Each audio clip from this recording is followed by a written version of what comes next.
नमस्कार, आप उत्तराखंड देख रहे हैं आप और मैं हूं नेहा आपके साथ। नदी नालों के किनारे हुए निर्माण पर कार्रवाई के मामले में सियासत अब तेज हो गई है। अब कांग्रेस ने आरोप लगाया है बीजेपी पर कि बिना विस्थापन बेकसूर लोगों को उजाड़ने पर आमदा है।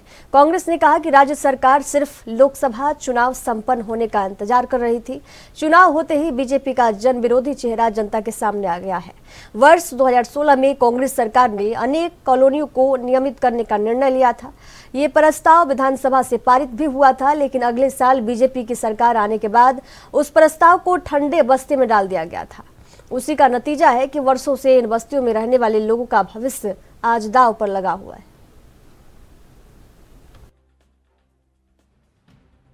देखिए, मलिन बस्तियों के नियमितीकरण को लेकर के भारतीय जनता पार्टी हमेशा दोहरी नीति पे चलती रही है। एक तरफ तो आप जो है अध्यादेश का सहारा लेकर के जो है मलिन बस्तियों को बचाने का काम करते हैं, दूसरी ओर जैसे ही निकायों के चुनाव आप नज़दीक देख रहे हैं या अन्य कोई भी चुनाव नज़दीक देते हैं, तुरंत आप बस्तियों को जो है खाली करने के लिए जो है नोटिस देने लगते हैं। अब फिर से यही जो है तानाशाहीपूर्ण कार्रवाई चल रही है। आखिर जो है वो लोग वहाँ पर अगर बसे हैं 2016 के बाद बताया जा रहा, तो आप ही की सरकार है, माई बाप राज्य में, किसके जो है कहने पर वो लोग वहाँ पर बसे? आपने पहले उनको वहाँ पर बसने से क्यों नहीं रोका? और आप अब बिना जो है व्यवस्था के उनको वहाँ से उजाड़ रहे हैं। तो पहले पुनर्वास की आप योजना बना लीजिए और एक सटीक जो है नीति बताइए कि आप चाहते क्या हैं। मलिन बस्तियों को उजाड़ना चाहते हैं या उनको नियमितीकरण करना चाहते हैं? सरकार जो है मुझे लगता है कि अनिश्चितता में है और सरकार के पास कोई रोड मैप नहीं है, केवल दबाव की राजनीति करना चाहती है, जिससे मलिन बस्तियों में एक भय का माहौल तैयार किया जा सके और उनको जो है वोट बैंक के रूप में इस्तेमाल किया जा सके। ये दोहरी नीति नहीं चलेगी और सरकार को अपनी नीति जो है स्पष्ट करनी पड़ेगी।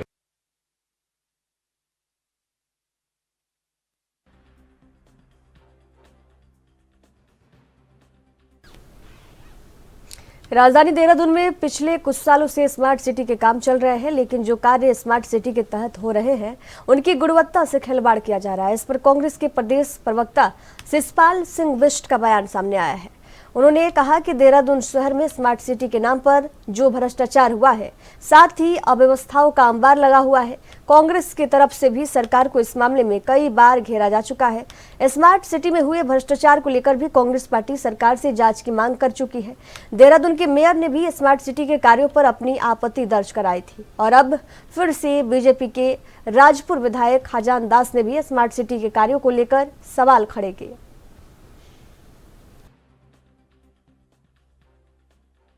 देखिए, स्मार्ट सिटी के नाम पर जो भ्रष्टाचार हुआ है, जो देहरादून शहर में अव्यवस्थाओं का जो है अंबार खड़ा हुआ है, कांग्रेस पार्टी लगातार कई बार जो है सरकार को इस मामले में घेर चुकी है, सरकार से इसके भ्रष्टाचार की जांच करने की बात कर चुकी है। और कांग्रेस पार्टी छोड़िए, सत्ता पक्ष के तमाम विधायकों ने, देहरादून के मेयर ने भी जो है इस पर आपत्तियाँ उठाई थी, सवाल खड़े किए थे, लेकिन आज तक जाँच का क्या हुआ इसका कुछ पता नहीं लगा। और अब जो है फिर से भाजपा के एक विधायक ने जो है इस पर सवाल खड़े करे हैं। बताया जा रहा है कि अब जो है निदेशालय से इसकी जानकारी मांगी गई है और भारत सरकार ने भी जो है स्मार्ट सिटी के भ्रष्टाचार की रिपोर्ट तलब की थी, जांच की बात कही थी, लेकिन उस पर भी जो है कोई कार्रवाई नहीं हुई। आखिर किसके इशारे पर जो है स्मार्ट सिटी के भ्रष्टाचार को जो है दबाया जा रहा है, नज़रअंदाज किया जा रहा है और जिम्मेदार कोई भी जो कार्यदायी संस्था है या जिम्मेदार जो अधिकारी हैं उन पर जो है कार्रवाई नहीं हो रही है? आखिर ये एक बड़ा सवाल है। देहरादून की जनता जानना चाहती है कि उनके शहर को बदसूरत जो है किसके इशारे पर किया गया, किसके इशारे पर जो है शहर की सारी सड़कें खोदी गई। क्योंकि आप 10 मिनट अगर बारिश में शहर में निकलें तो वहाँ गाड़ी से नहीं निकल सकते, आप जो है पैदल निकलना तो दूर की बात है। और आपने बरसात में डेंगू का जो प्रकोप देखा वो स्मार्ट सिटी के कार्यों के कारण ही जो है हुआ है। और जो पैसा इस पर खर्च किया गया है वो कहीं धरातल पे दिखाई नहीं दे रहा है, उसके बारे में जो है आज तक जो है शहर की जनता को जवाब नहीं दिया गया है। तो पूरे प्रदेश की जनता स्मार्ट सिटी के भ्रष्टाचार में किसकी संलिप्तता है ये जानना चाहती है, लेकिन लगातार जो है इस भ्रष्टाचार पर लिपापोती हो रही है, दबाने का इसको काम किया जा रहा है, जो गलत है। और निश्चित तौर पर मुझे लगता है कि अब भाजपा के विधायक ने ही सवाल खड़े किए हैं, तो अब तो सरकार को जो है निष्पक्षता से इसकी जांच करवानी चाहिए और सच उत्तराखंड में चारधाम यात्रा के लिए तीर्थयात्रियों के रजिस्ट्रेशन का आंकड़ा 25 लाख से अधिक हो गया है। प्रदेश के पर्यटन सचिव सचिन कुर्वे ने रजिस्ट्रेशन को लेकर बताया कि रविवार 12 मई को शाम 7 बजे तक 25,30,000 तीर्थयात्रियों ने चार धाम के लिए अपने रजिस्ट्रेशन करा लिए हैं। पर्यटन सचिव सचिन कुर्वे ने यह भी कहा कि 15 अप्रैल से चारों धामों के लिए रजिस्ट्रेशन की प्रक्रिया शुरू की गई है।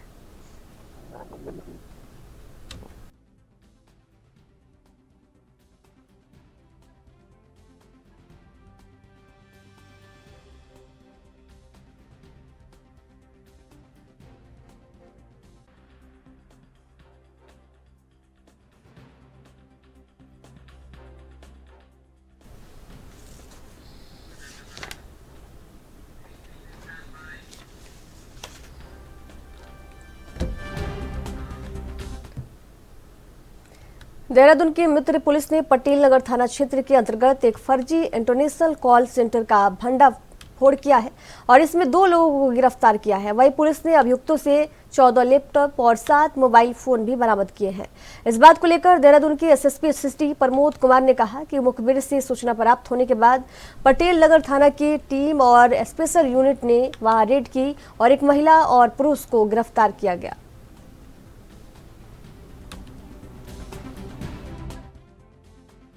ये पटेल नगर थाना क्षेत्र में एक जो कॉल सेंटर है तो वो चलाया जा रहा था और जो है मुखबिर द्वारा सूचना प्राप्त हुई थी कि एक थाना पटेल नगर में एक ऐसा कॉल सेंटर चलाया जा रहा है कि जो कि अवैध है। तो उस पर जो है थाना पुलिस के द्वारा और जो हमारी स्पेशल यूनिट है उनके द्वारा रेड की गई थी और रेड करने पे जो है वहाँ से एक लेडी और एक पुरुष जो कि अपने आप को उसका मैनेजर बता रहे थे उनको गिरफ्तार किया गया। और जब जानकारी की गई तो पता ये चला है कि इनके द्वारा जो है कॉल सेंटर चलाया जा रहा था जिसके लिए कि वो अधिकृत नहीं थे और इनको देश और विदेश में कॉल की जाती थी और कॉल करने के बाद जो कंप्यूटर वगैरह में जो बग आ जाते थे तो उसका सोल्यूशन देते थे और उसके सोल्यूशन के एवज में उनसे वो पैसे वगैरह जो कि क्रिप्टो करेंसी वगैरह के रूप में वो उनसे वसूलते थे। तो जब जानकारी की गई तो पता चला कि अवैध है जिसके लिए वो अधिकृत ही नहीं थे। तो इस संबंध में उनको गिरफ्तार किया गया है, एफआईआर भी पंजीकृत की गई है और बाकी और जो लोग भी जो इसमें प्रकाश में आएंगे या जो भी और इसमें चेन में लिंक होंगे। भीषण गर्मी के चलते डायरिया उल्टी दस्त के मरीज इस समय राजकीय चिकित्सालय की ओर रुख कर रहे हैं। बता दें कि भीषण गर्मी के चलते इस समय डायरिया और उल्टी दस्त के प्रकोप से बच्चों को अपने आगोश में ले लिया है। सरकारी अस्पताल में जब हमारी टीम ने पहुंचकर जानकारी जुटाई तो पता चला कि इस समय बच्चे उल्टी दस्त से ग्रस्त हैं। इस दौरान जब child specialist doctor Rajiv Punetha से वार्ता की गई तो उन्होंने बताया कि इस समय हमारी ओपीडी में उल्टी दस्त डायरिया के कई बच्चे आ रहे हैं। उन्होंने कहा कि उल्टी दस्त या डायरिया से घबराने की जरूरत नहीं। संज्ञान में आया कि ज़्यादा बच्चे तो आ नहीं रहे, 10% के आसपास बच्चे डायरिया के आ रहे हैं यहाँ पे। वो भी खान पान की वजह से गर्मी में थोड़ा उल्टा सूखा खा लेते हैं तो उससे हो जाता है। बाकी फूड हमारे पास पूरे है, ओरली मेडिसिन पूरी है। थोड़ा बच्चों के सिरप कम है, वो थोड़ा हमारे पहुँच जाएंगे। ऑर्डर दे रखा है सुबह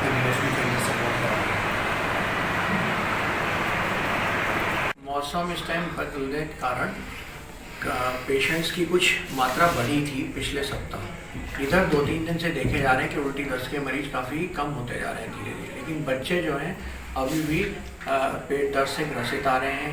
उसमें उल्टी दस्त की भी शिकायत है और उल्टी दस्त हो जाने के बाद उनको बुखार भी चढ़ रहा है। तो इसे कोलाइटिस या इंटेस्टाइनल इन्फेक्शन माना जाएगा। ये गंदी जगह पे पानी कहीं पड़ा है या पुराना पानी पी लेने से हो जाता है, दूषित पानी से होता है, खुले फल बिक रहे हैं या खुला मांस मछली बिक रही है, सब्जियों को नहीं ढका जा रहा है और या फिर सब्जियां जो हैं उनको अच्छे से धोया नहीं जाता है। तो इसमें मैं यही कहना चाहूँगा कि खाना बनाने से पहले सब्जियों को अच्छे से साफ़ कर लें, ढकी हुई चीज़ खरीदें और बाहर का खाने का जितना हो सके प्रयोग ना करें, क्योंकि ये बदलते मौसम में अभी बारिश होगी, जब बारिश के बाद ये चीज़ और बढ़ जाती है, गंदा पानी इकट्ठा होना शुरू हो जाता है। साथ में अन्य बीमारियाँ जैसे मलेरिया, डेंगू ये सब भी शुरू हो जाएगा। तो हमें अभी से ही सचेत रहना है। गर्मी में उल्टी दस्त के केसेस बच्चों में बढ़ जाते हैं, तो हमारे ओपीडी में जितने भी केसेस आते हैं उसमें करीब 20% केसेस ज़्यादा दिखाई पड़ते हैं और उनके मैनेजमेंट के लिए हमारे पास पर्याप्त दवाइयाँ हैं। और जो बच्चे जिनको डिहाइड्रेशन होता है, शरीर में पानी की कमी हो गई है, बार बार उल्टी दस्त की वजह से ऐसे बच्चों में एडमिट भी करते हैं अस्पताल में, दवाइयाँ हमारे पास पर्याप्त नहीं है। क्या अपील करना चाहेंगे इनके गार्जियन से कि अगर उल्टी दस्त होता है तो बच्चों के लिए क्या सुरक्षा प्रदान की जाएगी? एक तो घर में आप ORS भी बना सकते हैं वो, ठीक है, और जैसे और कोई भी जैसे शिकंजी हो गया या नारियल पानी हो गया, मतलब फ्लूइड देते रहें, तरल पदार्थ देते रहें। उस समय धूप तेज है, गर्मी में धूप में ना निकलें, उससे भी डिहाइड्रेशन हो जाता है। पानी को पिलाते रहें बच्चे को, बाहर की चीज़ें ना दें, बाहर का खाना ना दें। सेफ हैंड वॉशिंग वगैरह, मतलब हैंड क्लीनिंग, हैंड वॉशिंग का बारे में बताएँ। सब्जी उब्जी जो लेते हैं उसको अच्छी तरह से सफाई करते हैं, क्योंकि इसमें इन्फेक्शन।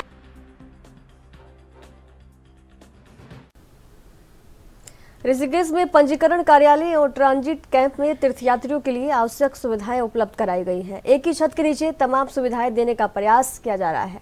बता दें कि ऑफलाइन पंजीकरण और टोकन सुविधा और स्वास्थ्य जांच के साथ अस्पताल में निःशुल्क दवाइयां भी दी जा रही।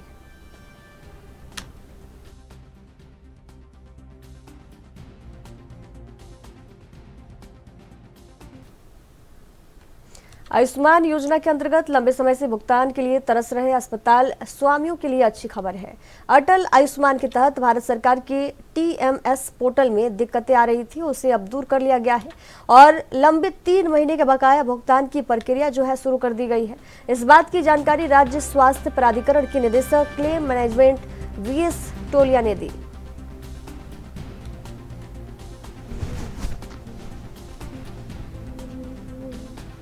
में इस नए वर्जन को लागू किया था, जो कि भारत में कुछ राज्यों में था, जिसमें उत्तराखंड भी एक राज्य था। लगभग आज की तारीख में हमारे पास 35 हज़ार से ज़्यादा क्लेम इस जो तकनीकी दिक्कतें आई थी उसके कारण लंबित हुए थे। और जो कि मैंने पहले भी बताया था कि अभी भुगतान की प्रक्रिया चालू हो गई है और अस्पतालों को भुगतान होना प्रारंभ हो गया है। कुछ आंकड़ा सर अस्पतालों का ये सभी के अस्पताल है जो आयुष्मान में, तो जो भी जस अस्पताल, सारे अस्पतालों के क्लेम्स है, ये कि किसी एक अस्पताल के होते कि क्लेम पोर्टल पर आधारित है, तो पोर्टल सभी अस्पतालों के लिए वो दिक्कतें उन अस्पतालों को आई। लेकिन आपके माध्यम से कहना चाहूँगा कि अस्पताल आश्वस्त रहे, कोई धनराशि या बजट की कोई समस्या नहीं। उनके जो भी ड्यूज हैं, क्लेम्स के सापेक्ष जो धनराशि यहाँ पर है, उनको नियमानुसार उनको भुगतान कर दिया जाए। PM श्री योजना के तहत आयोजित कार्यशाला में शिक्षा अधिकारियों के अनुपस्थित होने पर DG शिक्षा बंशीधर तिवारी ने 5 CEO और 12 BEO के खिलाफ कार्रवाई की है। इस बात को लेकर DG शिक्षा बंशीधर तिवारी ने कहा कि PM श्री योजना में लगभग 230 स्कूलों का चयन हुआ है, जिन्हें आदर्श विद्यालय के रूप में स्थापित करने के लिए केंद्र सरकार की तरफ से फंड भी जारी किया गया है। देखिए, PM श्री जो स्कूल्स हैं वो हमारे पहले चरण में 141 स्कूलों का चयन हुआ था और दूसरे चरण में उसमें 84 स्कूलों का चयन हुआ था। लगभग 225 स्कूल हमारे उसमें चयनित हुए हैं और उसके लिए भारत सरकार ने पैसे भी जारी किए हैं। उनको एक आदर्श विद्यालय के रूप में स्थापित करना है। उनमें इंफ्रास्ट्रक्चर की जो गैप्स हैं, अगर कहीं मान लीजिए लाइब्रेरी बनानी है, लैब्स नहीं है, लैब बनानी है, उसमें अगर कंप्यूटर की लैब नहीं है तो उसको बनाना है, साइंस की लैब बनानी है, लाइब्रेरी बनानी है, खेल का जो मैदान बनाना है, पेयजल की है, छात्र और छात्राओं के लिए अलग अलग टॉयलेट्स बनाने हैं। इसके अलावा एकेडमिक्स का पार्ट है, जो पढ़ाई का है, उसके लिए भी उसमें NCERT के विशेषज्ञ आए थे, नेपाल से विशेषज्ञ आए थे। तो NEP के साथ उसको कैसे सामंजस्य बिठाना, उसकी लेकर के वर्कशॉप थी और बहुत ही महत्वपूर्ण थी। उसमें हमारे कई अधिकारी थे जो बुलाने के बावजूद नहीं आए, उनको हमने प्रतिकूल दृष्टि दिया है कि इतने महत्वपूर्ण प्रोग्राम में इस तरह की लापरवाही। छत्तीसगढ़ में 8 मई से 12 मई तक 7वीं राष्ट्रीय मिक्स्ड मार्शल आर्ट्स प्रतियोगिता एवं एशियन चैंपियनशिप चयन ट्रायल में उत्तराखंड के 6 खिलाड़ियों ने प्रतिभाग लिया, जिसमें से रुद्रप्रयाग प्रत्यूष नेगी ने यूथ बी 62 kg में स्वर्ण पदक जीतकर एक बार पुनः जिले में परचम लहराया। वहीं उनके चयन होने पर कोच उदय बर्तवाल ने कहा कि पहाड़ों में खिलाड़ियों की कमी नहीं है। शहर में लोगों की जेब से पर्स उड़ाने वाले 4 अंतर्राज्यीय पॉकेटमार को पुलिस ने गिरफ्तार कर लिया है। बता दें कि बीते दिवस शहर के आदर्श नगर तल्ली बमौरी निवासी मुकेश कुमार सक्सेना की जेब पर पॉकेटमार ने कालू सिद्धू बाबा के मंदिर के पास हाथ साफ कर दिया। वहीं पुलिस ने तुरंत जांच करते हुए FTI बाईपास के पास से 4 लोगों को गिरफ्तार किया है। इन चोरों के पास से पुलिस को चोरी किए गए पर्स में रखी 8,000 की रकम सहित आधार कार्ड, पैन कार्ड भी बरामद किए गए।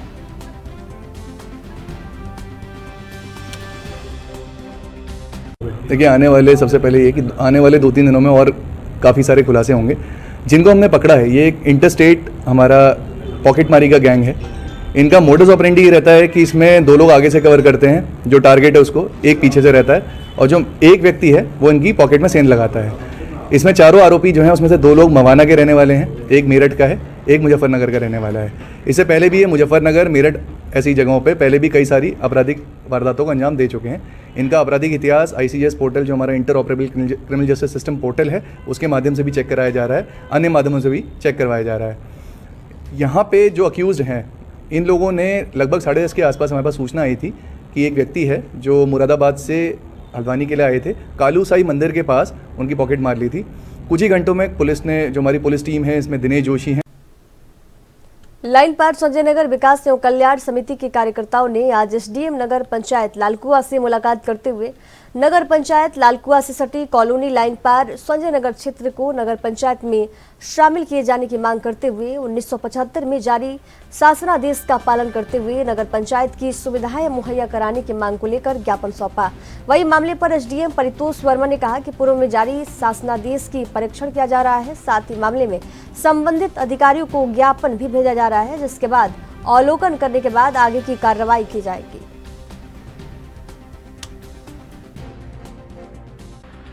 देखिए, संजय नगर के जो क्षेत्रवासी हैं उनके द्वारा पूर्व में भी इस तरह का ज्ञापन दिया गया है। एक तो इनका द्वारा जिस शासनादेश का उल्लेख किया जाता है उसका परीक्षण किया जा रहा है, साथ ही उनका जो ज्ञापन है उसको शासन को प्रेषित किया जा रहा है। लेकिन निकाय चुनाव की अभी तिथि घोषित नहीं हुई है, और संजय नगर वालों की मांग जो है वो पहले से इस संबंध में ज्ञापन देता है, तो संजय नगर वालों की मांग पर पृथक से कार्रवाई की जा रही है।